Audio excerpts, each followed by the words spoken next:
வாருங்கள், ஒன்று சேர்ந்து அவரை ஆராதிப்போம், அவரை மகிமைப்படுத்துவோம். அவரின் நாமம் மேலானதா இருக்கிறது.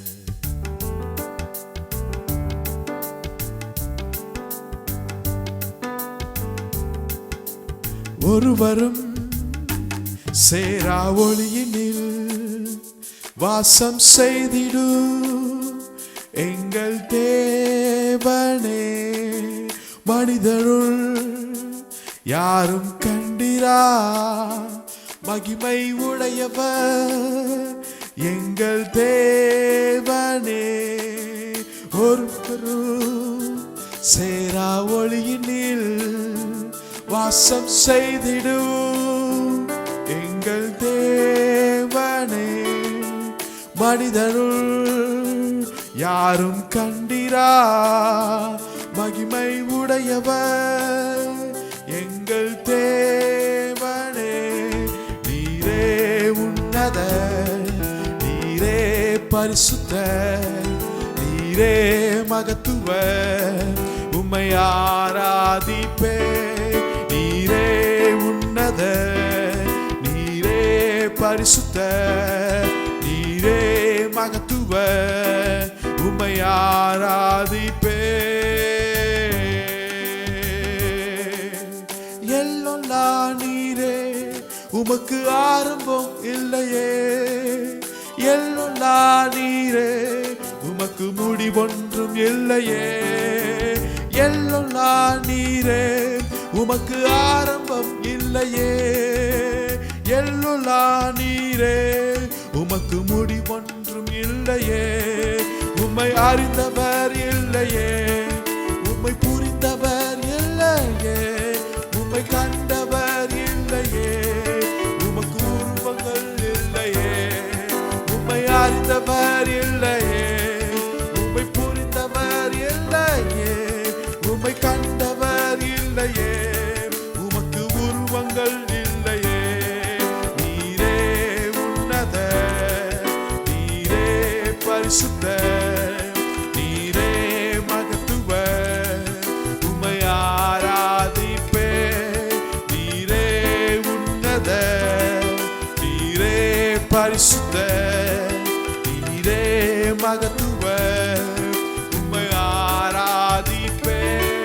நீரே உன்னத, நீரே பரிசுத்த, நீரே மகத்துவ, உம்மை ஆராதிப்பே.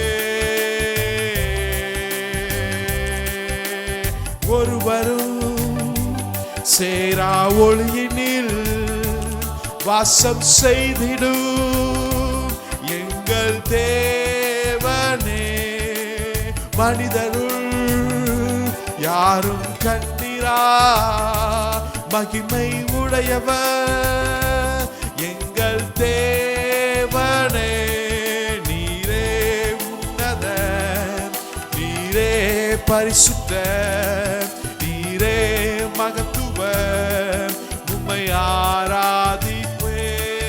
நீரே உன்னத, நீரே பரிசுத்த, நீரே மகத்துவ, உம்மை ஆராதிப்பே.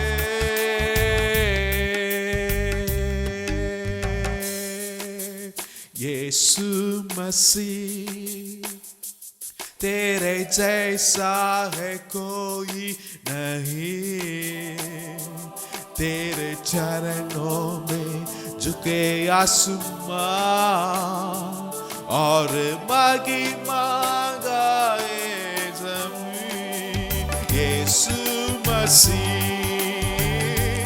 तेरे जैसा है कोई नहीं, तेरे चरणों में झुके आसमां और महिमा गाए ज़मीन। हम गाए हो सना,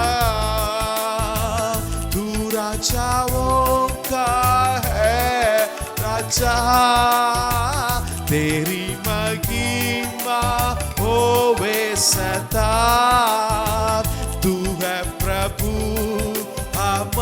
खुदा हम गाए होसना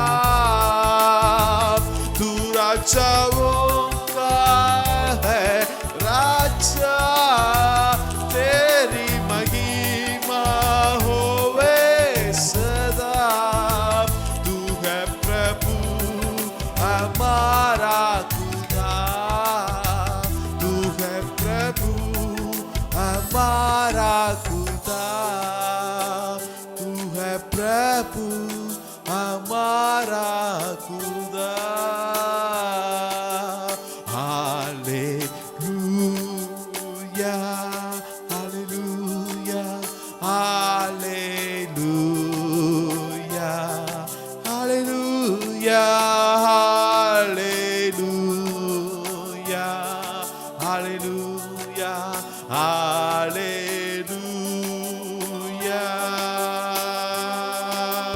hallelujah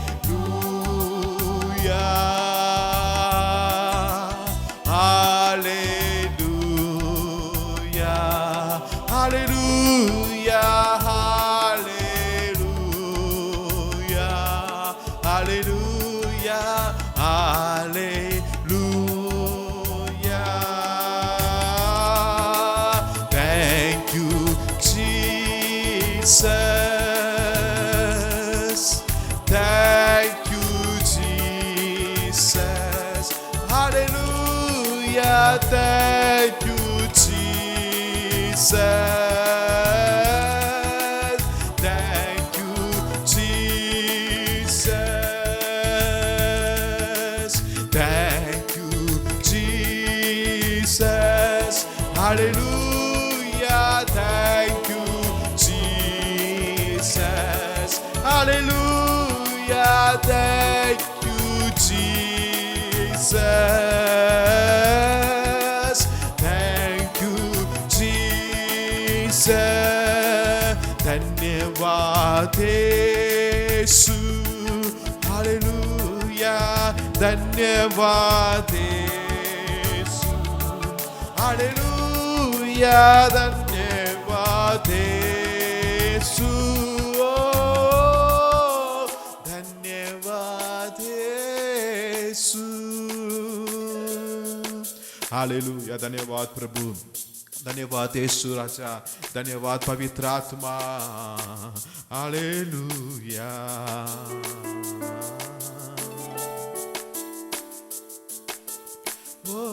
Worship the Lord worship the Lord worship the Lord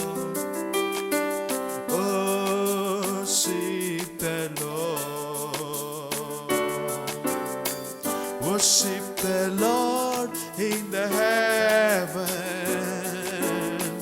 worship the Lord on the earth worship the Lord in the temple Jesus Jesus be thou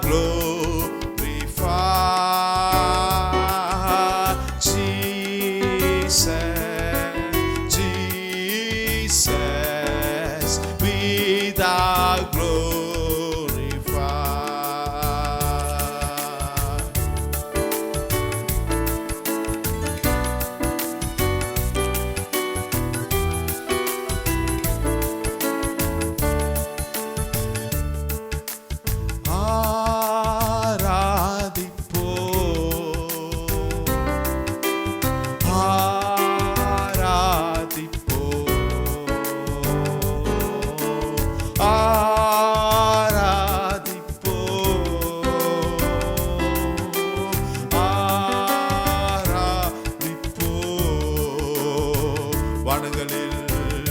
வானங்களில் உம்மை பாடி பூமியிலே பூமியிலும் உம்மை போற்றி ஆலயத்தில் உம்மை பாடிந்து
உம்மை ஆராதிப்போம். இயேசு, இயேசு, உம்மை ஆராதிப்போம். இயேசு, இயேசு, உம்மை ஆராதிப்போம். We cry, holy, holy, holy. We cry, holy, holy, holy.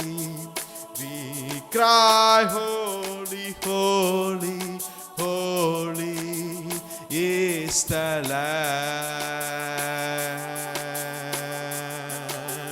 நீரே தூய, தூய, தூய. நீரே தூய, தூய, தூய. நீரே தூய, தூய, தூய. என்றென்றுமே அங்காத்தே பாவன், பாவன், பாவன். அங்காத்தே பாவன், பாவன், பாவன். அங்காத்தே பாவன், பாவன், பாவன். Amen. We cry, holy, holy, holy.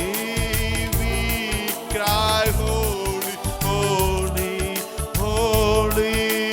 We cry, holy, holy, holy is the Lamb. We cry, holy, holy, holy. We cry, holy, holy, holy. We cry, holy, holy, holy is the Lamb.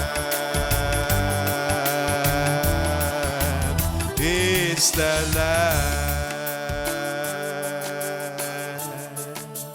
Is the Lamb. Is the Lamb.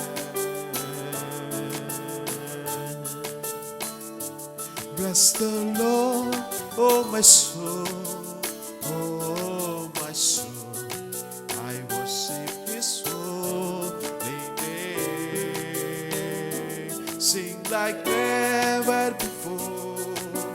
Oh my soul, I worship Your holy name. Bless the Lord, oh my soul, oh my soul. I worship His holy name. Sing like never before. Oh my soul, I worship Your holy name. Lord, I worship Your holy name. Lord, I worship Your holy name.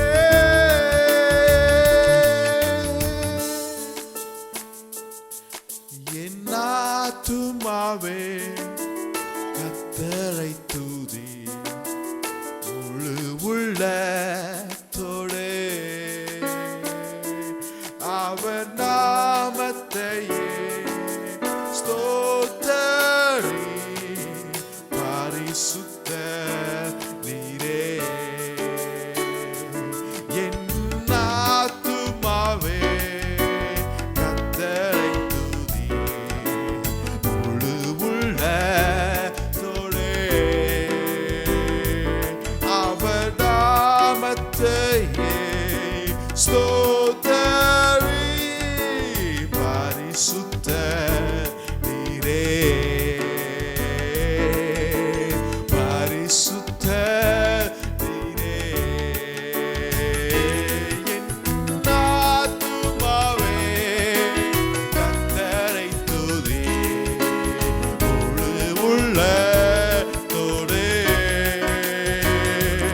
அவர் இல்லையே ஸ்தோத்தரி பரிசுத்தர் நீரே. Bless the Lord, oh my soul, oh my soul, I worship His holy name. Sing like never before, oh my soul, I worship Your holy name. Lord, I worship Your holy name. Lord, I worship Your holy name. Lord, I worship Your holy name.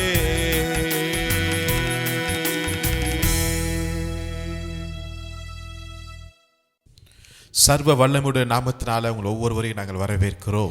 सर्वशक्तिमान परमेश्वर के नाम से आप सबों को हम स्वागत करते हैं. நம்முடைய தேவன் அவர் ரொம்ப ரொம்ப நல்லவராய் இருக்கிறார். हमारा परमेश्वर बहुत ही अच्छा परमेश्वर है. கர்த்தர் நல்லவர், அவருடைய கிருபை என்றும் உள்ளது. परमेश्वर भला है, परमेश्वर का कृपा हमेशा के लिए है. இந்த நாளிலும் கர்த்தர் எவ்வளவு நல்லவர் என்பதை நாம் சற்று வசனத்தின் மூலமாய் பார்க்க போகிறோம். इस दिन में भी परमेश्वर कितना भला है करके हम वचन के ओर से देखने जा रहे हैं. செகண்ட் வேர்ல்டு வார் நடக்கிற நேரத்துல அங்க பிரிட்டிஷ் ஆர்மில ஒரு மனுஷன் ரொம்ப அதிகமாய் காயப்பட்டு மருத்துவமனையில் இருக்கிறார். जब दूसरा संसार की युद्ध हुआ था, सेकेंड वर्ल्ड वार के समय पर एक इंग्लैंड के व्यक्ति ने बहुत ही बुरी तरह घायल हुआ था. காயத்துடன் அவர் ஹாஸ்பிட்டல்ல இருக்கிற நேரத்துல जब वो घायल के साथ अस्पतालों में था, லண்டன்ல இருக்கிற மகாராணி அந்த ஹாஸ்பிட்டல்ல விசிட் பண்ணார்கள். लंदन की रानी जो है उस अस्पताल को विजिट कर रही थी. அப்ப அந்த மகாராணி அந்த காயப்பட்ட அந்த ஆர்மி மேனுடைய கையை பிடித்து தொட்டு, தேசம் உங்களை நினைத்து பார்க்கும்போது ரொம்ப பெருமைப்படுகிறது என்று சொன்னார்கள். जब वो रानी जी ने उस व्यक्ति की जिसने घायल हुआ था उसके हाथ को पकड़कर कह रही थी, हमारा देश आपके प्रति बहुत ही घमंड है करके कह रही थी. அப்ப அந்த ஆர்மி மனிதன் காயத்தோடு அவர் சொல்லுகிற ஒரு வார்த்தை என்னவென்றால், जब वो आर्मी व्यक्ति जो सेना के व्यक्ति ने कहा, நீங்க இவ்வளவு பெரிய ராணி, आप इतना महान रानी हैं, சாதாரண ஒரு மனிதனாக நீங்க என்ன தொட்டு நீங்க இந்த வார்த்தையை சொன்னீங்க பாத்தீங்களா, இனிமே இதை பாட்டிலும் பல மடங்கு போர் புரிவதற்கு நான் ஆயத்தமாக இருக்கிறேன், நம்முடைய தேசத்தை காப்பாற்ற நான் ரெடியாக இருக்கிறேன், ஏனென்றால் நீங்கள் என்னை தொட்டிங்க பார்த்தீங்களா, அந்த ஒரு உணர்வு என்று அவர் சொன்னதை நான் பார்க்க முடியுது. वो सैनिक ने इस तरह बताया कि आप इतना बड़ा रानी है, लेकिन आपने आकर एक साधारण मेरा हाथ को पकड़कर आप इस तरह कहा है, तो मैं अपने देश के लिए कुछ भी करने के लिए तैयार हूं करके उस व्यक्ति ने सैनिक ने कहा है. அந்த ராணி ஒரு சாதாரண ஒரு மனுஷி தான், ஆனால் அவருடைய தொடுதல் அந்த மனுஷன் பெறும்போது அவனுக்குள்ள ஒரு சந்தோஷம் உண்டாகுதை நான் பார்க்க முடியுது. वो रानी एक साधारण रानी ही है, लेकिन वो रानी जब उस व्यक्ति को छुआ तो उन्होंने बहुत ही बड़ा सा एक उनके लिए अच्छा लगा और कार्य को उन्होंने कहा है. ஓகே, இன்றைய நாட்களில் நாங்கள் பார்க்கும்போது யாராவது நம்ம தொட முடியுதா? நிச்சயமா முடியவே முடியாது. आज के दिन में यदि हम देखते हैं किसी एक दूसरे को हम छू सकते हैं क्या? कोई नहीं. அதுவும் இந்த கொரோனா நாட்கள்ல நம்ம யாரையுமே தொட மாட்டேங்கிறார்கள். लेकिन ये कोरोना के समय पर तो कोई किसी को छूने में ही बहुत ही मुश्किल है. ஜனங்களுக்குள்ள அவ்வளோ ஒரு பயம், கொரோனா பரவிடும், நம்ம இறந்து வருவோம் என்கிற ஒரு பயம் இருந்தது. क्योंकि लोगों के अंदर एक डर बैठ गया था, यदि कोई छुएगा तो कोरोना आ जाएगा, हम मर जाएंगे. இன்றைக்கும் சில இடங்களை பார்க்கும்போது ஜாதி வித்தியாசத்தினாலையும் படிப்பு வித்தியாசத்தினாலையும் அந்தஸ்து என்கிற வித்தியாசத்தினாலும் ஜனங்களை பார்க்கவோ தொடுவதற்கோ அங்கு அப்படிப்பட்ட ஒரு வேற்றுமை அங்கு நிகழ்ந்து பார்க்கிறோம். यदि आज भी कई जगह पर देखते हैं कि अपनी जाति के प्रति या अपने लोगों की पढ़ाई के प्रति, अपने स्टेटस के प्रति, अपने अंदस्त के प्रति लोग एक दूसरे को छूते भी नहीं है. ஆனா வேதத்தில் நீங்க பார்க்கும்போது இயேசு கிறிஸ்து अनेகரை அவர் தொட்டு இருக்கிறார். लेकिन बाइबल में हम देखते हैं तो प्रभु यीशु मसीह कई लोगों को अपने हाथों से छुए हैं. ஆமென். आमीन. இயேசு எவ்வளவு நல்லவராய் இருக்கிறார். यानी प्रभु यीशु मसीह कितने अच्छे हैं. ஒரு தேசத்தின் ராணி தொடம்போது அந்த மனிதனுக்குள்ள ஒரு வித்தியாசமான ஒரு சமாதானம், ஒரு சந்தோஷம் கிடைக்குது பார்த்தீங்களா. ஆனா அதை காட்டிலும் ஒரு மேலானவர் தான் நம்முடைய ஆண்டவர். அவர் இந்த ஜனங்களை தொடுகிறாரு. அது எப்படிப்பட்ட ஜனங்களை தொடுகிறார் என்று நாம் பார்க்கும்போது ரொம்ப ஆச்சரியமா இருக்கிறதுங்க. जब एक रानी का स्पर्श जो है एक सैनिक को इस तरह एक उत्साहित कर देती है, तो महान परमेश्वर यीशु मसीह का स्पर्श का हमारे लिए कितना ज़्यादा क्यों ना लगेगी। वो भी परमेश्वर यीशु मसीह कैसे कैसे लोगों को छुआ है, उनका स्पर्श किन किन लोगों के पास आई है करके देखते हैं तो बहुत ही आश्चर्य की बात होती है। வாருங்கள் நம் வேதத்திலிருந்து ஒரு சில காரியங்களை நம்ம பார்க்க போகிறோம். जब बाइबल से आए कुछ कार्य को देखेंगे। முதலாவதாக மத்தேயு எழுதின சுவிசேஷம் 8வது அதிகாரம், पहला कार्य मत्ती रचित सुसमाचार उसका 8वें अध्याय, அதுல 2ஆம் வசனத்திலிருந்து நான் வாசிக்கிறேன். दूसरा आयत से लेकर हम पढ़ते हैं। மத்தேயு 8:2-3. मत्ती रचित सुसमाचार। அப்பொழுது குஷ்டரோகி ஒருவன் வந்து அவரை பணிந்து, ஆண்டவரே உமக்கு சித்தமானால் என்னை சுத்தமாக்கும், உம்மால் ஆகும் என்றான். இயேசு தமது கையை நீட்டி அவனை தொட்டு, எனக்கு சித்தம் உண்டு, சுத்தமாகு என்றார். உடனே குஷ்டரோகம் நீங்கி அவன் சுத்தமானான். मत्ती 8वें अध्याय का दूसरा और तीसरा आयत को पढ़ते हैं। और देखो एक कोढ़ी ने पास आकर उसे प्रणाम किया और कहा, हे प्रभु, यदि तू चाहे तो मुझे शुद्ध कर सकता है। यीशु ने हाथ बढ़ाकर उसे छुआ और कहा, मैं चाहता हूँ, तू शुद्ध हो जा। और वह तुरंत खोड़ से शुद्ध हो गया। 3ஆம் வசனத்துல இயேசு சொல்லுகிறார், तीसरा आयत में प्रभु यीशु कहते हैं, எனக்கு சித்தம் உண்டு. मैं चाहता हूँ। வெறும் வார்த்தையோடு மாத்திரமல்ல, केवल शब्द ही नहीं, இயேசு அங்க ஒரு வித்தியாசமான காரியத்தை செய்கிறார். प्रभु यहाँ पर कुछ कार्य को भी करते हैं। ஏன் வித்தியாசமானதுன்னா, वो थोड़ा सा अलग था क्योंकि அன்றைய நாட்கள்ல எந்த ஒரு ஜனங்களும் குஷ்டரோகியை ஏற்றுக்கொள்ள மாட்டார்கள். उन दिनों में कोई भी व्यक्ति कोड़ी लोगों को वो ग्रहण नहीं करते थे। குஷ்டரோகிகள் ஊருக்குள்ள, வீட்டுக்குள்ள, தெருக்குள்ள இருப்பதற்கு அவர்களுக்கு அனுமதியே இல்லை. ऐसे कोड़ी लोगों को घर के भीतर या गांव के अंदर रहना मना है। அவர்கள் பாளையத்திற்கு வெளியே இருக்க வேண்டும். उनको शहर के बाहर ही रहना पड़ेगा। அவர்கள் எப்பேற்பட்ட மக்களா இருந்தாலும் சரி, அவர்கள் உள்ள வருவதற்கு அனுமதி கிடையாது. चाहे वो कितने भी बड़े व्यक्ति क्यों ना हो, लेकिन उनको शहर के अंदर आना अनुमति नहीं है। அவர்கள் யாருடைய முகத்தை பார்க்க கூடாது. वो किसी को भी देख नहीं पाते हैं। மற்ற ஜனங்களை போல அவங்க வாழக்கூடாது. और बाकी लोगों के तरह वो आराम से नहीं जी सकते। அப்படிப்பட்ட ஒரு அருவருப்பான ஒரு சூழ்நிலை அன்றைக்கு சமுதாயத்துல காணப்பட்டுச்சு. यानी उन लोगों को देखते ही लोग घृणा करते हैं, ऐसे घृणित का समय था उन लोगों को। ஆனா அப்படிப்பட்ட நேரத்துல நம்முடைய ஆண்டவராகிய இயேசு கிறிஸ்து கையை நீட்டி அந்த குஷ்டரோகியை தொட்டார் என்று பார்க்கும்போது, இந்த உலகத்துல இதை காட்டிலும் ஒரு பெரிய அன்பு வேற எதுவுமே இல்லைங்க. ऐसे समय पर प्रभु यीशु मसीह अपने हाथ बढ़ाकर उस कोड़ी को छुआ है करके यदि हम देखते हैं तो ये संसार में इससे बड़ा प्रेम और नहीं रह सकता है। ஆமென். ஆமென். அந்த குஷ்டரோகி என்ன சொல்றான்? ये कोड़ी लोग ने क्या कहा है? ஆண்டவரே உமக்கு சித்தமானால் செய்யுங்க என்று சொல்லுகிறான். हे प्रभु, यदि आप चाहें तो मुझे शुद्ध कर दो करके कहता है। கண்டிப்பா நீங்க செஞ்சுச்சா ஆகணும் அப்படிலாம் அவன் கேட்கவே இல்ல. उन्होंने ये नहीं कहा कि आप मुझे करना ही करना करके नहीं बोला। சித்தமானா செய்யுங்க, ஆனால் உம்மால் கூடும் அப்படின்னு ஒரு வார்த்தை சொல்ல. यदि आप चाहें तो करिए क्योंकि आप कर सकते हैं करके उन्होंने कहा। இயேசு அவனுக்குள்ள இருந்த விசுவாசத்தை பார்க்கிறார். यीशु मसीह उनके अंदर के विश्वास को देखा है। உடனே தன் கையை நீட்டுகிறார். तुरंत अपना हाथ बढ़ाया। ஆமென். ஆமென். இயேசுடைய பார்வையில அதை அருவருப்பாய் பார்க்கவே இல்லைங்க. यीशु मसीह अपने नजर में उस कोड़ी को घृणा नहीं किया। இயேசுடைய பார்வையில இந்த குஷ்டரோகியும் சுகமாகணும், இவனும் நீதிமானாய் ஆக வேண்டும் என்பதை ஒரு பெரிய நோக்கத்தோடு தான் இயேசு இருந்தார். यीशु मसीह भी चाहते थे ये भी धर्मी बनना है, ये भी शुद्ध होना है करके प्रभु चाहते थे। அல்லேலூயா. हालेलुया। குஷ்டரோகியை இயேசு தொட்டார். कोड़ी को यीशु मसीह ने छुआ है। ஆமென். आमीन। இயேசு ஒரு புதுமையை அங்க செய்ததை நான் பார்க்க முடியுது. यीशु मसीह ने एक नए कार्य को करते हुए देखते हैं। ஈவன் அவனுடைய ஓன் குடும்பத்தார்கள் கூட அவனை தொடுவதற்கு யோசிப்பாங்க. उनका खुद की परिवार भी उस कोड़ी को नहीं छूते होंगे। ஆனா இவ்வளவு பெரிய மகத்துவம் உள்ள தேவாதி தேவனுடைய தன் குமாரனாகிய இயேசு கிறிஸ்து இங்கு வந்து அந்த குஷ்டரோகியை தொட்டார் என்று பார்க்கும்போது, இதை காட்டின உலகத்துல ஒரு மிகப்பெரிய அன்பு வேற எதுவுமே கிடையாதுங்க. लेकिन सर्वशक्तिमान परमेश्वर का एकलौता बेटा प्रभु यीशु मसीह जब इस संसार में आए थे, उन्होंने उस कोड़ी को छुआ है, तो इस संसार में उसके बढ़कर और कोई प्रेम नहीं है। ஆமென். आमीन। ஆண்டவருடைய தொடுதல் எப்படிப்பட்டதா இருக்கு தெரியுங்களா? परमेश्वर का स्पर्श कैसा होता है पता है? உடனே குஷ்டரோகம் நீங்கி அவன் சுத்தமானான். तुरंत कोड़ से शुद्ध हो गया। ஹalleluya. हालेलुया। இன்றைக்கும் கர்த்தராகிய இயேசு கிறிஸ்து நம்மை தொட விருப்பமுடையவராய் आज भी இருக்கிறார். प्रभु यीशु मसीह हमें छूना चाहते हैं। ஒருவேளை அந்த குஷ்டத்தை போல நம்ம உள்ள இருக்கிற சில பாவங்கள், சில அருவருப்புகள், சில சொல்ல முடியாத சில வேதனைகள், சில பழைய அனுபவங்கள் இருக்கலாம். शायद उस कोड के समान हमारे अंदर हमारे मन में कुछ कार्य हो सकती है, या कोई घृणित कार्य, या कोई पाप, या कोई ऐसे विरोध के कार्य, बैरियों के कार्य हमारे दिल में हो सकता है। ஒருவேளை குஷ்டத்தை போல சில காரியங்களை நம்ம சொன்னா ஜனங்கள் நம்ம அருவருப்பா கூட நினைப்பாங்க, நம்ம ஒதுக்கி கூட தள்ளலாம். அப்படிப்பட்ட ஒரு சில காரியங்களோடு நீங்க வாழ்ந்து கொண்டிருக்கலாம். या कुछ ऐसे बातें आपके अंदर हमारे अंदर हो सकता है कि कोड के समान की बातें, यदि उन बातों को लोगों से कहेंगे तो वो बिल्कुल हमें घृणा करेंगे। ऐसे कार्य हमारे अंदर रहता क्यों ना हो।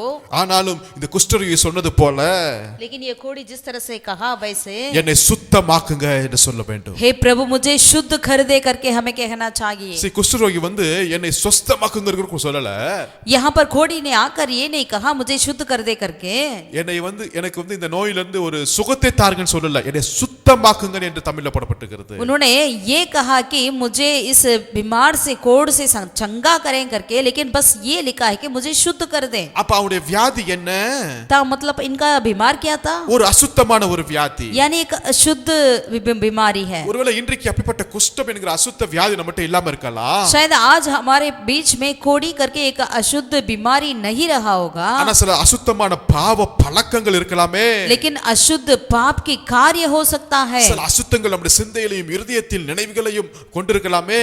कुछ अशुद्ध बातें हैं हमारे दिमाग और सोचों को भरा रहा होगा। சில அப்படிப்பட்ட அருவருப்பான சில காரியங்கள் நம்முடைய ரகசியமான வாழ்க்கையில வாழ்ந்து கொண்டிருக்கலாமே. ऐसे अशुद्ध पापों के साथ अपने रहस्य जिंदगी जीते होंगे। அது வெளியே தெரிஞ்சா அவ்வளவு கேவலமான காரியமா இருக்கலாம். यदि वो बाहर दिखाई देगा तो इतनी वो शर्म की बात हो सकता அது होगा। எவ்வளவு நாளா தான் நம்ம மூடி மறைக்க முடியும்? कितने दिन तक आप उसे ठापते रहेंगे? ஒருவேளை அது வெளியே தெரியாததனால நம்ம மூடி மறைச்சுக்கலாம் என்று நினைக்கலாமோ? यदि वो बात दिखता नहीं है इसीलिए हम उसको चुपके से रखेंगे करके हम सोचेंगे क्या? பாவத்தை மறைக்கிறவன் வாழ்வடைய மாட்டான். पाप को जो ठापता है वो जी नहीं सकता करके वचन लिखा है। ஆனால் அறிக்கை செய்து விட்டு விடுகிறவனோ அவன் இரக்கம் பெறுகிறவனாய் இருக்கிறான். लेकिन जो कोई अंगीकार करके उस पाप को छोड़ देता है वो दया पाएगा। ஆகவே அன்பான தேவனுடைய பிள்ளைகளே, प्रभु के प्रिय लोगों, நம்முடைய வாழ்க்கை உள்ளர இருக்கிற சில குஷ்டத்தை இன்னைக்கு வெளியே கொண்டு வர வேண்டும். आज हमारे अंदर जो हमारे जीवन के अंदर जो कोई भी कोड़ है उस कोड़ को आज हमें बाहर ले आना जरूरी है। அதனால தான் ஆண்டவர்ட்ட கேட்கணும், इसलिए मैं प्रभु से ये मांगना है, அப்பா என்னை சுத்தமாக்குங்க, हे प्रभु मुझे शुद्ध कर दे, அதாவது என்னை பரிசுத்தமாக்குங்க, यानी मुझे पवित्र कर दे, என்னை நீதிமானாய் மாற்றுங்க. मुझे धर्मी बना दीजिए। ஆமென். ஆமென். இப்படிப்பட்ட ஒரு வேண்டுதல், இப்படிப்பட்ட ஒரு ஜெபம், இப்படிப்பட்ட ஒரு பற்றுதல் நம்மளுக்கு இன்னைக்கு தேவைப்படுகிறது. आज इस तरह की प्रार्थना, इस तरह की एक विनती हमारे अंदर होना आवश्यकता है। ஹல்லேலூயா. हालेलुया। அதனால தான் தாவீது அங்க பாவம் செய்த பிறகு 51 சங்கீதத்தில் இப்படியா எழுதுகிறார், दाऊद ने जब पाप किया था उस वक्त उन्होंने भजन 51 में इस तरह लिखा है, நீர் என்னை ஈசோப்பினால் சுத்திகரியும். 7ஆம் வசனத்துல 7वीं आयत में वो कहता है, प्रभु मुझे इस सोप से शुद्ध कर दे, அப்பொழுது நான் சுத்தமாவே. तब मैं शुद्ध हो जाऊंगा। ஆமென். ஆமென். ஹல்லேலூயா. ஹல்லேலூயா. அப்ப தாவீது அந்த பாவத்தை செய்த பிறகு அவனால இருக்க முடியலங்க. यानी जब दाऊद ने पाप किया था परमेश्वर के विरोध में, तब वो बिल्कुल चुप नहीं रह पा रहा है। தாவீதை வெளியே பார்க்கும்போது ஒண்ணுமே தெரியாது. दाऊद को बाहर देखते हैं तो कुछ भी लगता ही नहीं है, பட் தாவீதுக்குள்ள அவன் இதயத்துல தான் தெரியுது, நான் ஒரு குஷ்டரோகியாய் வாழ்ந்துட்டு இருக்கிறேன். लेकिन दाऊद हृदय में जानता है मैं कितना एक कोड़ी के समान हूँ। அதனால தான் இங்க வந்து அழுது புலம்புகிறாரு, इसीलिए वो यहाँ पर रोते हुए वो प्रभु से विलाप कर रहा என்னை है, சுத்திகரிங்க, मुझे शुद्ध कर दे, அப்பொழுது நான் சுத்தமாவே, तब मैं पवित्र हो என்னை जाऊंगा, கழுவியருங்க, मुझे धो ले, அப்பொழுது நான் உறைந்த மலையிலும் வெண்மையாய் இருப்பேன். और मैं हिम से भी अधिक श्वेत बनूंगा। ஹல்லேலூயா. हालेलुया। இதுதான் உள்ள இருக்கிற குஷ்டம். यही हमारे अंदर रहता है कोड़ी। ஆமென். ஆமென். ஹல்லேலூயா. हालेलुया। ஆகவே அருமையான தேவனுடைய பிள்ளைகளே, हे प्रभु के प्रिय लोगों, இந்த குஷ்டம் நீங்க ये खोड़ से हमें चंगा पाना है तो இயேசுவின் தொடுதல் நம்மளுக்கு வேண்டும். यीशु मसीह का स्पर्श की हमारे लिए जरूरत है। ஆமென். ஆமென். அப்ப நமக்குள்ள குஷ்டம் இருக்குதா இல்லையான்னு சில பேருக்கு தெரிய மாட்டேங்குது. कई लोग हम जानते ही नहीं हमारे अंदर खोड़ है क्या। அதுக்கு தான் எம்ஆர்ஐ ஸ்கேன் எடுக்குது போல इसीलिए जैसे कि MRI स्कैन लेते हैं वैसे நம்முடைய வாழ்க்கையை, हमारे जीवन को, ஒவ்வொரு நாளும் நம்முடைய காரியங்களை हर एक दिन हमारे हर एक बातों को தேவ ஆவியானுடைய உதவியோடு पवित्र आत्मा की सहायता की ओर से, வசனத்துல நம்ம ஒப்பிட்டு நம்ம பார்க்கும்போது वचन की ओर से हमें उसको देखते हैं तो ஆவியானவர் அது எல்லாவற்றையும் அதை சுட்டி காட்டுகிறவராய் இருக்கிறார். पवित्र आत्मा वो इससे सारी बातों को हमें बताते हैं। நம்முடைய சரீரத்துல எந்த காரியத்துல, நம்முடைய வாழ்க்கையில எந்த காரியத்துல இன்னும் குஷ்டம் என்கிற அருவருப்பு இருக்கிறது, हमारे शरीर में, हमारे सोच विचार में, हमारे भीतर ही कौन से बातों में अब आज भी कोड़ है करके पवित्र आत्मा हमें बताएंगे। எந்த பகுதியில ஆவியானுடைய தொடுதல் வேண்டும், कौन सी जगह में पवित्र आत्मा की छू की जरूरत है करके हमें बताएंगे। ஆமென். ஆமென். அப்படி உணர்ந்து நம்ம ஜெபிக்கும் போது जब हम प्रार्थना करेंगे उसे रखकर, குஷ்டரோகியை தொட்ட இயேசு जिसने खोड़ी को छुआ है प्रभु यीशु, இன்னைக்கு நம்மையும் தொட்டு आज हमें भी छूकर, எனக்கு சுத்தம் உண்டு நீ சுத்தமாகு, मैं चाहता हूं तो चंगे हो जा, तू शुद्ध हो जा करके कहेंगे, உடனே तुरंत நம்முடைய அருவருப்புகள், நம்முடைய குஷ்டம், நம்முடைய பாவங்கள், அக்கிரமங்கள் எல்லாவற்றிலிருந்தும் ஒரு பூரணமான ஒரு விடுதலை கத்த தருகிறவராய் हमारे गुनाह से, हमारे पापों से, हमारे हर एक अशुद्ध कार्य से परमेश्वर हमें एक चंगाई को पवित्र हमें कर देंगे। ஹalleluya हालेलुया, ஹalleluya हालेलुया। அவருடைய தொடுதல் இன்னைக்கு நமக்கு தேவைப்படுகிறது. यानी प्रभु यीशु मसीह का स्पर्श की आज हमारी जरूरत है। இன்னொரு ஒரு தொடுதலை நாம் பார்ப்போம். और एक स्पर्श के बारे में देखेंगे। மார்க் எழுதின சுவிசேஷம் मरकुस रचित सुसमाचार 7வது அதிகாரம் 7वें अध्याय 32ஆம் வசனத்திலிருந்து நான் வாசிக்கிறேன். 32वें आयत से लेकर पढ़ते हैं। அங்கே கொன்னை வாயுடைய ஒரு செவிடனை அவரிடத்தில் கொண்டு வந்து அவர் தமது கையை அவன் மேல் வைக்கும்படி வேண்டிக் கொண்டார்கள்.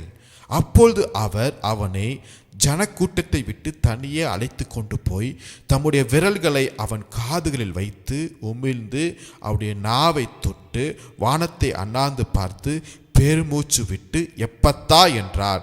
அதற்கு திறக்கப்படுவாயாக என்று அர்த்தமாம். உடனே அவருடைய செவிகள் திறக்கப்பட்டு அவருடைய நாவின் கட்டும் அவிழ்ந்தது, அவன் செவ்வையாய் பேசினான்.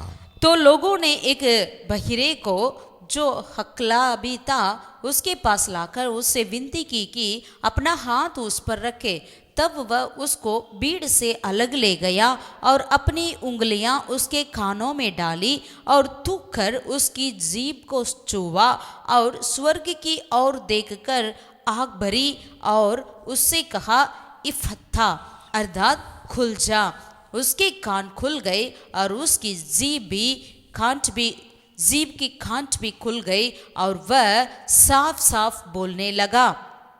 ஆமென். आमेन। இங்கு பார்க்கிறோம் இரண்டாவது இயேசு கிறிஸ்துவின் தொடுதல் யாரை என்றால், दूसरा प्रभु यीशु मसीह का स्पर्श किसके पास आया है? ஒரு வியாதி உள்ளவனை தொடுகிறார். एक बीमार लोग को। என்ன வியாதி என்றால், क्या बीमारी था? இவன் காதுகள்லயும் பிரச்சனை, வாயிலையும் பிரச்சனை. वो बहरे भी था और गूंगा भी था। இயேசு ரெண்டுத்தையும் சுகப்படுத்துகிறார். दोनों कार्य को प्रभु यीशु मसीह यहाँ पर चंगा करते हैं। இயேசுடைய ஒரே தொடுதல் போதும், எல்லாவற்றுக்கும் ஒரு பூர்ண விடுதலை உண்டு. यीशु मसीह का एक ही स्पर्श काफी है, सारे बातों से हम आजाद पा सकते हैं। ஹalleluya. हालेलुया। இயேசுடைய தொடுதல் எப்படி அவன் உணர்கிறான் என்றால், यीशु मसीह की स्पर्श को उन्होंने कैसा अनुभव किया है? அவன் வாழ்க்கையில இதுவரை மூடி இருந்த காரியங்கள் எல்லாம் திறக்கப்படுகிறது. यानी अब तक उनके जीवन में जो बातें बंद था वो सब खुला है। எப்பத்தா என்று சொல்லும்போது जब प्रभु यीशु ने इफथा करके कह रहे थे, அவருடைய செவிகள் திறக்கப்படுகிறது. उनकी खाने खुल गई, அவருடைய நாவுகள் கட்டுகள் அவிழ்ந்ததை நாம் उनकी பார்க்கிறோம். जीभ की खांट भी खुल गई। ஆமென். ஆமென்। முதலாவது என்ன திறக்கப்படுகிறது? पहले क्या खुल गया அவருடைய था? செவிகள் திறக்கப்படுகிறது. उनकी कान खुल गई थी। அப்ப எதுவரையும் அவன் கர்த்தருடைய வார்த்தையை கேட்க கூடாதபடி ஒரு அடைப்பு காணப்படுகிறது. यानी अब तक उनके जीवन में परमेश्वर के वचन को सुन ना पाए, ऐसा एक बंद था। ஆனா வேத வசனம் என்ன சொல்லுகிறது? लेकिन वचन क्या कहती है? ஆவியானவர் சபைக்கு சொல்லுகிறதை காது உள்ளவன் கேட்க கடவன். जो पवित्र आत्मा कलीसिया में कहता है उसे जिसके कान है वह सुन ले। நம்ம எல்லாருக்கும் காது இருக்குதுங்க. हम सबके लिए कान तो है, ஆனா ஆவியாருடைய வார்த்தையை கேட்கிறோமா? लेकिन पवित्र आत्मा की वचन को हम सुनते हैं क्या? அதுதான் இன்னைக்கு முக்கியம் படுகிறது. यही आज मुख्य है। எல்லாவற்றையும் நம்ம கேட்கிறதுக்கு இந்த காது ரெடியா இருக்குது. सारी बातों को सुनने के लिए कान तो तैयार है, ஆனா ஆவியாருடைய வார்த்தையை கேட்பதற்கு இந்த செவிகள் இன்னும் திறக்கப்படவில்லை. लेकिन पवित्र आत्मा की आवाज को सुनने के लिए ये कान अभी तक खुला नहीं है। இயேசுவின் நாமத்தினால கர்த்தர் செவிகளை திறப்பாராக. यीशु के नाम से परमेश्वर हमारे कानों को खुले। ஹalleluya. ஹalleluya. அந்த வசனம் சொல்லுகிறது, பேசுகிறதுக்கு ரொம்ப பொறுமையாய் தாமதமாய் இருங்கள், ஆனால் கேட்கிறதுக்கு தீவிரமாய் செயல்படுங்கள் சொல்லப்பட்டிருக்கிறது. इसलिए वचन में लिखा गया है, आप बोलने के लिए धीरे रहो और सुनने के लिए और उत्साहित से सुन लो करके वचन में लिखा है। ஆனா இன்னைக்கு நம்ம கேட்க மாட்டேங்கிறோம், ஆனா பேசுறதுக்கு தான் நம்ம ரெடியா இருக்கிறோம். आज हम नहीं सुनते हैं लेकिन बोलने के लिए तैयार रहते हैं। ஆனா ஆவியானவர் சொல்லுகிறாரு, लेकिन पवित्र आत्मा कहते हैं, காது உள்ளவன் கேட்க கடவன். जिसके कान हो वह सुन ले। ஆமென். ஆமென்। அப்ப கேட்கிறதுக்கு நம்முடைய செவிகளை கர்த்தர் திறக்குகிறார். यानी सुनने के लिए प्रभु हमारी कानों को खोलते हैं। இரண்டாவதாக அவருடைய நாவுகள் திறக்கப்படுகிறது. दूसरा उनकी जीभ भी खुल गई. ஹalleluya. हालेलुया. நாவுகள் திறக்கப்படுகிறது. जीभें खुल गई. ஆமென். आमीन. பூரணமான ஒரு விடுதலை. यानी एक भरपूर की एक छुटकारा. ஒரே டச் தான். एक ही स्पर्श था. அவருடைய சரீரத்துல எல்லா பகுதியிலும் ஒரு விடுதலை. उनकी शरीर के हर एक अंगों में एक छुटकारा. இதை யார் செய்றாங்க என்றால் इस कार्य को किसने किया? ஜனங்கள் என்ன செய்றாங்க, அவனை கொண்டு வந்து அவனை நிப்பாட்டுறாங்க. यानी लोग ने इस व्यक्ति को ले आकर प्रभु यीशु मसीह के पास खड़ा किया. இயேசுவே உமது கையை அவன் மேல வைங்க என்று சொல்லி வேண்டிக் கொண்டார்கள். और लोगों ने विनती की, प्रभु आप अपना हाथ इनके ऊपर रखें. கர்த்தர் நம்முடைய வேண்டுதலை அவர் கேட்கிறாருங்க. प्रभु यीशु हमारी विनती को सुनते हैं. நம்முடைய விண்ணப்பத்தை அவர் கேட்கிறவராய் இருக்கிறார். हमारी विनतियों को प्रभु यीशु मसीह सुनते हैं. நம்மை தொடுகிறதுக்கு அவர் தயாராய் இருக்கிறார். हमें छूने के लिए वो तैयार रहते हैं. இந்த தொடுதல் எப்படிப்பட்டதுன்னா ஒரு பூர்ணமான விடுதலையை அனுபவிக்கிற தொடுதல். ये स्पर्श कैसा है? एक भरपूर की छुटकारे को अनुभव करने वाला एक छू है. ஏனென்றால் அந்த பூர்ண விடுதலையை அவன் பெற்றது நிமித்தமாக அவனால் அமைதியாகவே இருக்க முடியவில்லை. क्योंकि उन्होंने उस भरपूर की आशीष को प्राप्त किया, इसीलिए वो चुप नहीं रह पा रहा है. என்னோட இயேசு சொல்றார், அந்த மனுஷனை பார்த்து இதை எங்கேயும் சொல்லாதடான்னு கட்டளையிட்டாரு. क्योंकि यीशु मसीह उन व्यक्ति से कहा, इन कार्य को किसी को ना पता ना करके आज्ञा दिया. ஆனா வசனம் சொல்லுகிறது, எவ்வளவு அதிகமா அவர் கட்டளையிட்டாரோ சொல்லக்கூடாதுன்னு சொன்னா அவ்வளவு அதிகமாய் அவர் என்ன பிரசித்த ஆரம்பிச்சிட்டான். लेकिन वचन में लिखा है, जितना ज्यादा प्रभु ने उनको मना किया इन कार्य के बारे में बोलने के लिए और लोगों को, लेकिन उतना ज्यादा उन्होंने सबके पास इस चर्चा को सुनाया करके लिखा है. அப்ப அவன் வாழ்க்கையில கிடைத்த மிகப்பெரிய விடுதலை, அந்த விடுதலை தான் அவன் பார்க்கறான். यानी उसने अपने जीवन की बड़ी एक छुटकारा इसी कार्य को ही देखता है. இதற்காக அவன் வாழ்க்கையில எத்தனை மருத்துவர்களை பார்த்திருக்கலாம். इस कार्य के लिए उन्होंने अपने जीवन में कितने डॉक्टर से मिला होगा. இந்த நாளில அவன் கண்ட அந்த பெரிய விடுதலை பாருங்களேன், அவன் வாழ்க்கையவே மாற்றி விட்டுச்சு. लेकिन इन दिन में उन्होंने जो देखा है, बड़ी चमत्कार उनकी जिंदगी को ही बदल डाला है. हालेलुया. हालेलुया. हालेलुया. हालेलुया. கட்டுகளிலிருந்து ஒரு விடுதலை. अपने सारे बंधन से छुटकारा. திறக்கப்படாத காரியத்திலிருந்து ஒரு விடுதலை जो अभी तक கட்டப்படுகிறது. बंद थी, उस कार्य में से एक छुटकारा. உங்க வாழ்க்கையிலயும் சரி, आपके जीवन में भी, உங்க சரீரத்திலே, உங்க आपके குடும்பத்திலே शरीर में, आपके परिवार में சில காரியங்கள் அது தடையா இருக்கிறது. कुछ बातें जो रुकावटें बन रही அது है, திறக்கப்பட वो முடியவில்லை. अब तक नहीं खुला है. அது கட்டுகளிலிருந்து ஒரு விடுதலை வரவில்லை. उन सारे बंधन से अभी तक आपका छुटकारा नहीं मिला. இன்னைக்கு ஒண்ணே ஒண்ணு நம்ம தேவை, வேண்டிக் आज கொள்ள एक வேண்டும். कार्य को हम मांगे, இயேசுவே எனக்கு தொடுங்க, हे यीशु मसीह हमें छू ले, விட்டு கொடுங்க, हमें छू ले, வேண்டிக் கொள்ளுங்க. हम विनती करें. கர்த்தர் நிச்சயம் நடத்துகிறவராக இருக்கிறார். जरूर प्रभु हमें आजाद करेंगे. ஹalleluya. हालेलुया. ஹalleluya. हालेलुया. மூணாவதாக ஒரு காரியத்தை பார்க்கலாம். तीसरा एक कार्य को देखेंगे. மத்தேயு எழுதின சுவிசேஷம் 17வது அதிகாரத்தை मत्ती எடுத்துக்கொள்ளுங்கள். रचित सुसमाचार उसका 17वें अध्याय को हम पलटें. 6ஆம் வசனத்தை நான் வாசிக்கிறேன். 6ठे आयत को हम पढ़ेंगे. சீசர்கள் அது கேட்டு முகங்குப்புற விழுந்து மிகவும் பயந்தார்கள். அப்பொழுது இயேசு வந்து அவர்களை தொட்டு, எழுந்திருங்கள், பயப்படாதீங்கள் என்றார். அவர்கள் தங்கள் கண்களை ஏறெடுத்து பார்க்கையில் இயேசுவை தவிர வேறு ஒருவரையும் காணவில்லை. चेले ये सुनकर मुंह के बल गिर गए और अत्यंत डर गए. यीशु ने पास आकर उन्हें छुआ और कहा, उठो, डरो मत. இங்க என்ன நடக்குது என்று பார்க்கும்போது, यहाँ पर क्या हुआ है? இயேசு மறுரூபம் அடைகிறார். यीशु मसीह ने रूपांतर हुए थे. அங்கு இயேசு வந்து பேதுரு, யாக்கோபு, யோவானை கூட்டிக் கொண்டு அது உயர்ந்த மலைக்கு போகிறாரு. यहाँ पर यीशु मसीह ने याकूब और उसके भाई यूहन्ना और साथ लिया और एकांत में एक किसी ऊंचे पहाड़ पर गया. அவருக்கு முன்பாக இயேசு மறுரூபமாகிறாரு. वहाँ उनके सामने उसका रूपांतर हुआ. அவருடைய முகம் சூரியனை போல மாறுகிறது. उसका मुंह सूर्य के समान चमका அவருடைய வஸ்திரம் வெண்மையாய் மாறுகிறது. और उसका वस्त्र ज्योति के समान उजला हो गया. அங்கு மோசேயும் எலியாவும் அங்க பேசிக் கொண்டிருக்கிறார்கள். मूसा और एलिया ने उसके साथ बातें करते हुए उन्हें दिखाई दिए. So, இதெல்லாம் பேதுரு என்ன செய்றாரு, பார்க்கறாரு. इन कार्य को पतरस ने देखा. பேதுரு பார்த்துட்டு ஒரு காரியத்தை சொல்றாரு. जब पतरस ने देखा तो एक बात को कहा, அப்ப நம்ம இங்கே இருக்கலாம், हे प्रभु हमारी यहाँ रहना अच्छा है. இங்கே எல்லாத்துக்கும் ஒரு டென்ட் போட்டு இங்கே நம்ம ஸ்டே பண்ணிரலாம்ங்கறாரு. यहीं पर हम हर एक को एक तंबू बनाएंगे करके उन्होंने कहा. அப்பொழுது வானத்துல இருந்து ஒரு சவுண்ட் வருகிறது. तब आसमान से एक आवाज सुन आया है, இவர் என்னுடைய நேசகுமாரன், இவரில் பிரியமாயிருக்கிறேன், இவருக்கு செவி கொடுங்கள். ये मेरा प्रिय पुत्र है जिससे मैं प्रसन्न हूँ, इसकी सुनो. இதை பார்த்த உடனே சீஷர்களுக்கு ஒரு பயம் உண்டாகிறது. जब इन कार्य को देखा तो चेलों ने अत्यंत डर गया. ஏன்னா வேற ஒரு சுவிசேஷத்தில் பார்க்கும்போது அவர்கள் அயர்ந்து நித்திரையா இருக்கிறார்கள். அந்த இடத்துல दूसरे सुसमाचार में हम ये देखते हैं वो भारी नींद में थे. அந்த நித்திரையோடு எழுந்து சில காரியத்தை அவங்க உளறாங்க தான் சொல்ல முடியும். हम ये कह सकते हैं वो बारी नींद में से अचानक उठा तो उनको पता नहीं क्या बोल रहे हैं करके उन्होंने इस तरह बोला। அவங்க சொல்றாங்க இங்கேயே ஸ்டே பண்ணலாம்ங்கறாங்க. वो कह रहे हैं कि हम यहाँ रहना ही हमारे लिए अच्छा है। ஆனா பரலோகம் சொல்லுகிறது உன்னுடைய சித்தம் அல்லப்பா, அவர் என்ன சொல்றாரோ அதை நீ கேளுங்கிறது. लेकिन स्वर्ग क्या कह रही है, तेरी इच्छा नहीं वरन जो प्रभु यीशु मसीह कहते हैं उसे सुनो। இத கேட்டு முகங்குப்புற சீசர்கள் விழுந்து பயந்துட்டாங்க. इसे सुनकर जो मुंह के बल गिरे चेलों ने और अत्यंत डर गए। அப்பொழுது இயேசு வந்து 7ஆம் வசனத்துல 7वीं आयत में लिखा है तब यीशु पास आकर அவர்களை தொடுகிறார். उन्हें छुआ। எழுந்திருங்கள், பயப்படாதேங்கிறார். उठो, डरो मत। சில சமயத்துல நம்ம இப்படியே விழுந்து இருக்கிறோம் அல்லது இப்படி நின்றுட்டு இருக்கிறோம், உட்கார்ந்து இருக்கிறோம்னு வச்சுங்களேன். जैसे कई बार यदि हम ऐसे नीचे गिरे हुए हैं या उठे हैं या खड़े हैं, मानिएगा பின்னாடி யாராவது வந்து தொட்டாங்கன்னு வச்சுங்களேன், अगर पीछे से आकर कोई हमें छूते हैं तो திடீர் என்று தொடுறாங்க, यानी अचानक हमें छूते हैं तो உடனே நம்மளுக்கு பயம் தான் வரும். तुरंत हम डर जाते हैं। ஏய் உன்னை சொல்லிட்டு வரக்கூடாதா அப்படின்னு சொல்லுவோம். திடீர்னு வந்து தொட்டியேன்னு. अचानक आकर कोई छुएंगे तो हम कहेंगे अरे तू बोलना चाहिए ना। ஆனா इங்க பார்க்கும்போது लेकिन यहाँ देखते हैं ஆல்ரெடி அவங்க பயந்து இருந்தாங்க, पहले से वो डरे हुए थे, இங்க தொடும்போது இன்னும் பயம் வந்திருக்கணும். लेकिन जब यीशु मसीह छूते थे तो और ज्यादा डर गए। ஆனா இயேசு தொட்டா இருக்கிற பயம் போனுச்சு, பயமே வரலங்க.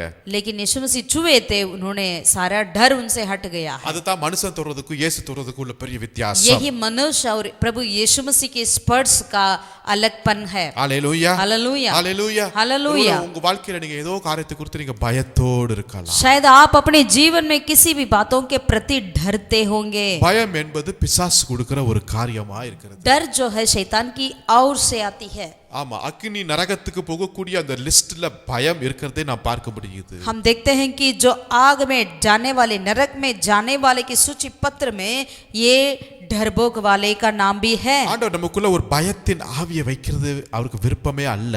परमेश्वर हमारे अंदर डर की आत्मा को नहीं रखते हैं, वो चाहते भी नहीं है। நமக்குள்ள இருக்கிற அது ஆவி அது பயமா இருந்துச்சுன்னா இன்னைக்கு இயேசு உங்களை தொடுவாராக. यदि आपके अंदर ऐसा डर की आत्मा है तो आज प्रभु आपको छुए। ஆமென், आमीन, ஹalleluya, हालेलुया। அவர் தொட்டா எல்லா பயம் நீங்க கூடியதா यदि இருக்குது. प्रभु यीशु आपको छुएंगे तो सारे डर से आप आजाद पाएंगे। அவர் தொடுதல் எப்படிப்பட்டதா இருக்குது தெரியுங்களா? प्रभु यीशु का छू कैसा होता है? நீ விழுந்திருக்கலாம், यदि आप गिरते क्यों ना हो, ஆனா நான் தொடுறேன், मैं छूता हूँ, நீ எழுந்திரு. तो उठो। ஆமென். आमीन। அவங்க தங்கள் கண்களை எடுத்து பார்க்கும்போது இயேசுவை தவிர வேற யாருமே அங்க பார்க்கல. जब उन्होंने अपनी आंखें उठाई तो यीशु को छोड़ा और किसी को ना देखा। ஆமென். आमीन। அப்ப இயேசு தான் அவளை தொட்டிருக்கிறார். यीशु मसीह ही उन्हें छुए थे। அவன் தூங்குனா, பேதுரு மற்ற சீசர்களும் पतरस और बाकी चेलों ने वहां पर बारी नींद में थे। எந்திரிச்சு ஒளர்னாங்க தேவையில்லாத வார்த்தை. जब वो उठे थे कुछ कुछ ऐसे बातें बोल रहे थे उनको मालूम ही नहीं है क्या बोलना। இப்ப பயந்து விழுவுறாங்க. अब वो डर के मारे गिर पड़े। இப்ப கூட்டு வந்த இயேசுக்கு எவ்வளவு ரொம்ப கோபமா இருப்பாங்க. अभी यीशु मसीह जिसको बुलाया उन्हें ले आए थे, उनको कितना गुस्सा आना चाहिए ना। ஜெபிக்கிறதுக்கு வந்தாங்க, ஜெபிக்கல. उन्होंने प्रार्थना करने आए, प्रार्थना नहीं किया। மறுரூப காட்சியை பார்த்திருக்கலாம், அதையும் மிஸ் பண்ணிட்டாங்க. रूपांतर की कार्य को देखा है, उसे भी क्या मिस कर दिया। மோசே எலியா பேசின காரியத்தையாவது உற்று கவனிச்சிருக்கலாம், அதையும் மிஸ் பண்ணிட்டாங்க. मूसा और एलिया नबी ने यीशु मसीह से बातें करते थे, उन कार्य के प्रति कान लगा सकते थे, लेकिन वो भी मिस कर दिया। வந்த இடத்துல தூங்கிட்டாங்க. जहां आए थे वहां सो गए, வேறு வேறு மாதிரி காரியத்தை உளர்றாங்க. यानी कुछ अलग अलग बातों को बोलने लगे। கூட்டு வந்த இயேசுக்கு எவ்வளவு கோபமா இருந்திருக்கும். जो यीशु मसीह को कितना गुस्सा आना चाहिए। அவர் இப்படி பிடிச்சு 4 அடி அடிக்கல அவரு. उन्होंने पकड़कर उनको 4 थप्पड़ नहीं दिया, அதுக்கு பதிலா என்ன செய்றாரு? उसके बदले क्या किया? அந்த தொடுதல் பாருங்களேன், यीशु मसीह के स्पर्श को देखिए, அது अன்பான தொடுதல். वो प्यार से भरा हुआ है। ஆமென். आमीन। நீ பயந்துட்ட எனக்கு தெரியுது, मैं जानता हूँ तू डर गया, நீ உளறன எனக்கு தெரியுது, तू कुछ कुछ ऐसा बोला मैं जानता நீ हूँ, கீழே விழுந்துட்ட எனக்கு தெரியுது, तू नीचे गिर गया था मैं जानता நீ हूँ, தூங்கிட்ட எனக்கு தெரியுது, तू सो गया मैं जानता நீ हूँ, நல்ல அனுபவங்களை நீ இப்ப இழந்துட்ட மாதிரி நிக்கிற எனக்கு தெரியுது. मैं जानता हूँ तू अच्छे अच्छे अनुभव को खो दिया है, நீ பரலோகத்துக்கு திட்டத்திற்கு வித்தியாசமான ஒரு காரியத்தை நீ சொல்ற எனக்கு தெரியுது. तू स्वर्ग की विरोध कुछ बातों को बोल रहा है मैं जानता हूँ, ஆனாலும் நான் உன்னை நேசிக்கிறேன். फिर भी मैं तुझसे प्यार करता हूँ। அதுதான் அந்த தொடுதலா இருக்கு. यही वो छू है। ஆமென். आमीन। ஹalleluya. हालेलुया। இயேசு உங்களை தொடுகிறார். यीशु मसीह आपको भी छूते छूते हैं। விழுந்த இடத்துல இருந்து உங்களை தூக்கி எடுக்கும்படியாக அவர் தொடுகிறார். जहाँ से आप गिर गए वहां से आपको उठाकर खड़ा करने के लिए प्रभु आपको छूते हैं। பயத்துல இருந்து உங்களை எழுந்து நிற்கும்படியாக கர்த்தர் உங்களை தொடுகிறார். सारी डर भय से आपको उठाकर खड़ा करने के लिए प्रभु आपको छूते हैं। சோதனையில விழும்போது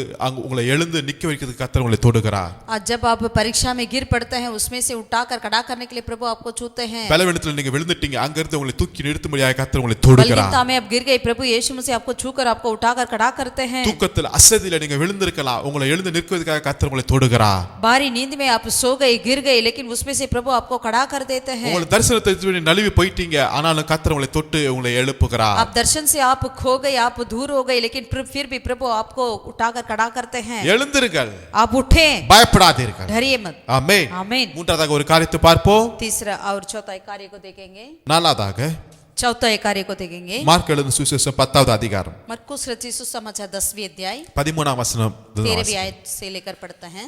மார்க் 10:13. அப்பொழுது சிறு பிள்ளைகளை அவர் தொடும்படிக்கு அவர்களை அவரிடத்தில் கொண்டு வந்தார்கள்.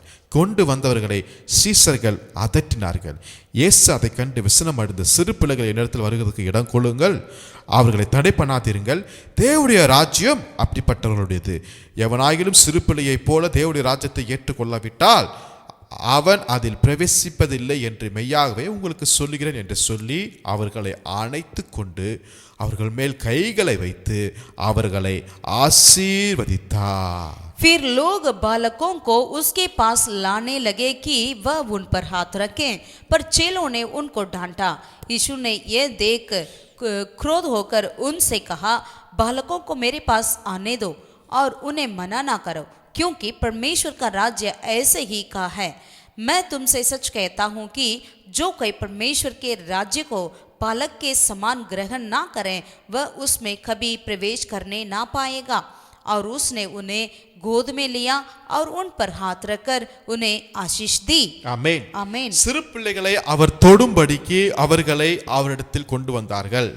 लोग ने छोटे बालकों को यीशु मसीह के पास लाए थे ताकि यीशु मसीह उन पर हाथ रखें। அப்ப அந்த சில பெற்றோர்களுக்கு ரொம்ப ஆசையா இருக்குது, यानी कुछ माँ बाप के लिए ये इच्छा था, இயேசு எங்க பிள்ளைகளை தொடரணும். यीशु मसीह हमारे बच्चों को छुए। இங்க இந்த பிள்ளைகளுக்கு ஏதோ வியாதி இருக்குது போல இல்லையே. यहाँ पर उन बच्चों के लिए कोई बीमार ऐसा तो नहीं लग रहा। ஒருவேளை அந்த பிள்ளைகள் ரொம்ப படிப்புல ரொம்ப கம்மியா இருக்கிறாங்க, அப்படிப்பட்ட ரீசன் எதுவுமே இல்ல. या ये बच्चों की ज्ञान की कमी है, पढ़ाई की कमी है, ऐसा कुछ भी बातें यहाँ नहीं दिख रहा। ஜஸ்ட் பேரண்ட்ஸ் உடைய ஒரு விருப்பம், இயேசு என்னுடைய பிள்ளையை தொட வேண்டும். माँ बाप की यही इच्छा था कि बस यीशु मसीह मेरे बच्चों को छूना है। ஏதோ என் பிள்ளை படிப்புலையும் காரியத்திலையும் மற்ற இதுலையும் கம்மியா இருந்தா வியாதியா இருந்தா தான் இயேசு என் பிள்ளைகளை தொடர வேண்டும் என்று அல்ல. यदि मेरे बच्चे कुछ बीमार या कुछ पढ़ाई या कुछ ज्ञान बुद्धि में कम है तब प्रभु यीशु मुझे बच्चों को छूना है, ऐसा नहीं। எப்பொழுதுமே என் இயேசு என் பிள்ளைகளை தொட வேண்டும். हमेशा मेरा प्रभु मेरे बच्चों को छूना है। அந்த பேரண்ட்ஸ்க்கு இருந்த அந்த இருதயத்தை பார்ப்போமா? माँ बाप की हृदय को दरअसल देखिएगा, இப்படிப்பட்ட இருதயம் இன்னைக்கு நம்முடைய வாழ்க்கையில இருக்கிறதா? ऐसा हृदय आज हमारे जीवन में है क्या? இன்னைக்கு என் பிள்ளைகள் இயேசுவை பார்க்கணும். आज मेरे बच्चे प्रभु यीशु मसीह को देखना है। இன்னைக்கு இயேசு என் பிள்ளைகளை தொடணும். आज प्रभु यीशु मसीह मेरे बच्चों को छूना है। என் பிள்ளைகள் இயேசுடைய காரியத்துல நடக்கணும். मेरे बच्चे प्रभु यीशु मसीह की बातों में चलना है। ஆமென். ஆமென். என் பிள்ளைகள் ஊழியம் செய்யணும். मेरे बच्चे सेवा करना है। என் பிள்ளைகள் தேவ ராஜ்யத்தின் பணிக்கென்று அவர்கள் உற்சாகமாய் நிற்க வேண்டும். मेरे बच्चे परमेश्वर के राज्य के कार्य के लिए वो उत्साहित से खड़े होना है। இப்படிப்பட்ட ஒரு தீர்மானம் ஒவ்வொரு பேரண்ட்ஸ் உடைய இருதயத்தில் இருக்கும்போது இயேசு அதை நிறைவேற்றுவார் பூரணமாய். यदि इस तरह एक निर्णय हर एक माँ बाप के दिल में होगा तो जरूर प्रभु उसे पूरा करेंगे। இயேசு அதை நிறைவேற்றினார் அந்த இடத்துல. यहाँ पर यीशु मसीह उनके माँ बाप की विनती को सुना है, पूरा किया है। எப்படி நிறைவேற்றினார்? 16ஆம் வசனத்துல 16वीं आयत में அந்த பிள்ளைகளை அணைத்து கொண்டாராம். उन्होंने उन बच्चों को गोद में लिया। பேரண்ட்ஸ் வந்து கேக்குறாங்க, தொடுங்கன்றாங்க.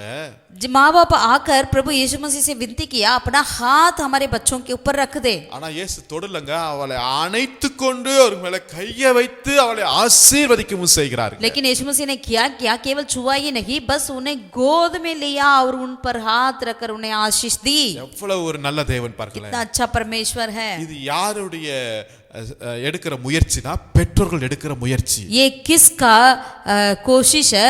माँ बाप की कोशिश है। நீங்க ஒவ்வொரு பெற்றோர்களும் நீங்க உங்க பிள்ளைகளை கர்த்தருக்கென்று எடுக்கிற ஒவ்வொரு முயற்சியையும் என் தேவன் ஆசீர்வதிப்பார். आज आप माँ बाप हर एक जो कोशिश आप लेते हैं उसे प्रभु यीशु मसीह आशीषित करेंगे। ஆமென். இன்னைக்கு நம்ம பிள்ளைகளுக்கு என்னென்னமோ காரியத்தை சொல்லி தருகிறோம். आज हम अपने बच्चों को क्या क्या सिखाते हैं. யார் யாரோ நம்ம பிள்ளைகளை தொடுவதற்கு இன்னைக்கு முயற்சி பண்ணி கொண்டிருக்கிறார்கள். ऐसे क्या क्या व्यक्ति हमारे बच्चों को छूने के लिए वो कोशिश करते हैं. சில உலக காரியங்கள், சில பாவங்கள், அருவருப்பான காரியங்கள் இன்னைக்கு நம்ம பிள்ளைகளை தொடுவதற்கு முயற்சி செய்து கொண்டிருக்கிற இந்த நேரத்திலே आज संसार के बातें, संसार के पाप, संसार के ऐसे बुरे कार्य हमारे बच्चों को छूने के लिए वो बहुत ही चाहते हैं. इसी वक्त में ஒவ்வொரு பேரண்ட்ஸ் நம்ம ஜெபிக்க வேண்டிய ஒரு காரியம், முக்கியமான ஒரு காரியம், हर एक माँ बाप हमें प्रार्थना करने की मुख्य कार्य क्या है. பிள்ளைகளை நீங்க அணைத்துக் கொள்ளுங்க இயேசுவே. प्रभु यीशु मसीह हमारे बच्चों को आप गोद में लीजिए. எங்க பிள்ளை மேல நீங்க கைகளை வைங்க हमारे ராஜா. बच्चों के ऊपर अपना हाथ रखिए प्रभु. எங்க பிள்ளைகளை நீங்க हमारे ஆசீர்வதிங்க. बच्चों को तो आप आशीषित कर दीजिए தீமையான இந்த உலகத்துல இருந்து, इस बुरे दुसंसार से, பாவம் நிறைந்த இந்த உலகத்துல இருந்து पाप से भरा हुआ संसार में से எங்களுடைய பிள்ளைகளை காப்பாற்றுவது உம்முடைய அரவணைப்பு ஒன்று हमारे மாத்திரமே. बच्चों को बचाना केवल आपका गोदी ही है. ஹalleluya. हालेलुया. அந்த பிள்ளைகளுக்கு எந்த தூரத்துக்கு தெரிந்தோ தெரியலையோ, ஆனா பேரண்ட்ஸ் உடைய அந்த காரியத்தை இயேசு நிறைவேற்றினார். वो माँ बाप वो बच्चे कितना उन कार्य के प्रति जानते हैं या नहीं जानते हम नहीं जानते हैं, लेकिन माँ बाप की विनती को यहाँ पर प्रभु यीशु ने पूरा किया है. சீசர்கள் வந்து அதட்டுறாங்க, चेलों ने आकर डांटा है. அல வேணாம் வேணாம், இயேசு ரொம்ப பிஸியா இருக்கிறாரு.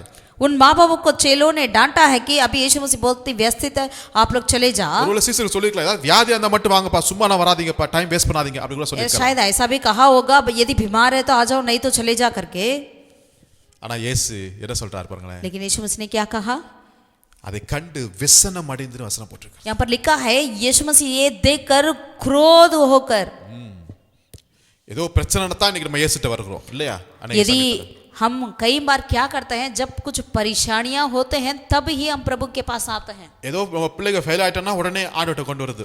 यदि जब हमारे बच्चे फेल हो जाते हैं तब हम प्रभु के पास आते हैं. ஏதாவது வியாதி வந்துருச்சுனா உடனே இயேசுட்ட கொண்டு வருது. यदि कोई बीमार होते हैं तब यीशु मसीह के पास आते हैं. அதுக்கு முன்னாடியே கொண்டு வந்து இயேசுவோட அரவணைப்புல கொடுத்துட்டோம்னா இதெல்லாம் வரவே வராது என்பதை ஒவ்வொரு பேரண்ட்ஸ் அறிந்து கொள்ள வேண்டும். लेकिन हर एक माँ बाप को ये जानना चाहिए, वो बीमार, वो कमजोरी, वो बलहीनता आने के पहले ही हम अपने बच्चों को प्रभु यीशु मसीह के पास लाना चाहिए, उनकी गोदी में लाना चाहिए. आमीन. आमीन. உலகம் தொடுறதுக்கு முன்னாடி இயேசு என் பிள்ளையை தொடட்டும். ये संसार हमारे बच्चों को छूने से पहले ये प्रभु यीशु मसीह की स्पर्श की हमारे बच्चों की जरूरत है. இயேசு பிள்ளைகளை தொட்டு அரவணைத்து அவர் ஆசீர்வதித்தார். यहाँ पर देखते हैं प्रभु यीशु मसीह ने उन बच्चों को गोद में लिया और उन पर हाथ रखकर उन्हें आशीष दी. அந்த பிள்ளைகளுக்கு விவரம் தெரியுதோ தெரியலையோ ஆனா ஆசீர்வாதம் கிடைச்சிருச்சுங்க.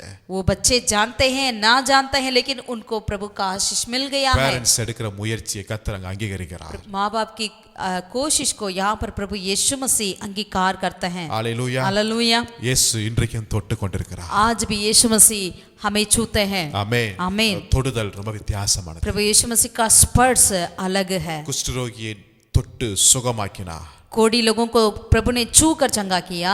செவிடனை தொட்டு சுகமாக்கினார். बहरे को छू कर उन्हें चंगा किया. பயப்படாதீர்கள் என்று சொல்லி தொட்டு அவளை எழுந்திருக்க வைத்தார். जो डर गए थे उन लोगों को छू कर प्रभु ने कहा डरो मत करके उन्हें खड़ा किया उठाकर. சிறு பிள்ளைகளை அவர் தொட்டார். छोटे बच्चों को प्रभु ने छुआ है. மரித்தவனை அவர் தொட்டார். जो मरा हुआ व्यक्ति को प्रभु ने छुआ है. ஆடையை அவர் தொட்டார். जो मरा हुआ लात को ले जा रहे थे उसे प्रभु ने छुआ है. அவர் தொட்ட இடமெல்லாம் ஒரு அற்புதம். जहां जगह यीशु मसीह का हाथ पड़ा वहां पर प्रभु ने एक बहुत बड़ी चमत्कार को किया है. ஆமென். आमीन. ஆகவே இயேசுவின் தொடுதலை நாம் பெற்றுக்கொள்வோம். इसलिए यीशु मसीह के स्पर्श को हम पाएं. கர்த்தர் உங்களை ஆசீர்வதிப்பார். प्रभु आप सबको आशीषित करें. ஜெபிப்போமா? आइए प्रार्थना करें. நல்ல பிதாவே நன்றியோடு உம்மை ஸ்தோத்திரிக்கிறோம். धन्यवाद के दिल से तेरी स्तुति करते हैं भला परमेश्वर. அப்பா இன்றைக்கு ஜனங்கள் உலகம் ஒருத்தரை தொடுவதற்கு ரொம்ப அதிகமா யோசிக்கிறாங்க ராஜா. आज संसार में लोग एक दूसरे से खुदावन छूने में से बहुत ही वो अलगपन को दिखाते हैं. ஆனா நீ எவ்வளவு பெரிய தேவன், लेकिन खुदा तू कितना महान परमेश्वर है, எவ்வளவு மிகப்பெரிய பரிசுத்தர். कितना महान पवित्र है. நீர் இந்த ஜனங்களை தொட்டீங்க என்று பார்க்கும்போது அவ்வளவு பெரிய அன்பு எங்க மேல வைத்திருக்கிறீங்க ராஜா. खुदा आप आकर लोगों को छुआ है करके यदि हम पढ़ते हैं तो आप कितना हमसे प्यार रखे हैं. அருவருப்பான வியாதி பாவம் நிறைந்த ஜனங்களையும் அனரே குஷ்டரோகிகளையும் சிறு பிள்ளைகளையும் நீங்க தொட்டீங்களே, நன்றியோடு உம்மை ஸ்தோத்திரிக்கிறோம். இன்றைக்கு நீர் எங்களையும் தொடுப்பீராக. घृणित लोगों को पाप से भरे हुए लोगों को, बीमार ऐसे कोड़ी लोगों को खुदावन आप और छोटे बच्चों को भी छू कर अपने चंगा किया, उन्हें आशीषित किया करके हम देखते हैं। तो खुदा तो कितना दयालु है, कितना प्यारे से भरे हुए हैं खुदावन, हमें छूने के लिए हम धन्यवाद करते हैं राजा। அப்பா ஜனங்களை எங்களை தொடுறாங்களோ இல்லையோ எனக்கு தெரியாது. यदि लोग हमारे छूते हैं या ना छूते हैं, ஆனா நீங்க எங்களை தொடுங்க ராஜா. लेकिन आप हमें छू ले, நீங்க எங்களை தொட்டு எங்களை हमें छू कर हमें आशीषित कर, நீர் எங்களை அரவணைத்துக் கொள்ளுங்க. हमें गोद ले खुदावन। உம்முடைய கரத்துல நாங்கள் எங்களை அர்ப்பணிக்கிறோம். तेरे हाथों में हम अपने आप को अर्पित करते हैं, ஆசீர்வதிப்பீராக. दीन करते हैं, आशीषित மீ करते हैं। பிரேசு நாமத்தில் ஜெபிக்கிற எங்கள் ஜீவனுள்ள நல்ல பிதாவே. उद्धार करते यीशु के नाम से हम प्रार्थना करते हैं, मेरे जीवित परमेश्वर, ஆமென். आमीन, आमीन। கர்த்தர் உங்களை ஆசீர்வதிப்பாராக. वो परमेश्वर आप सबको आशीषित करें। Thank you. प्रेज लॉर्ड, सबको जय मसीह की।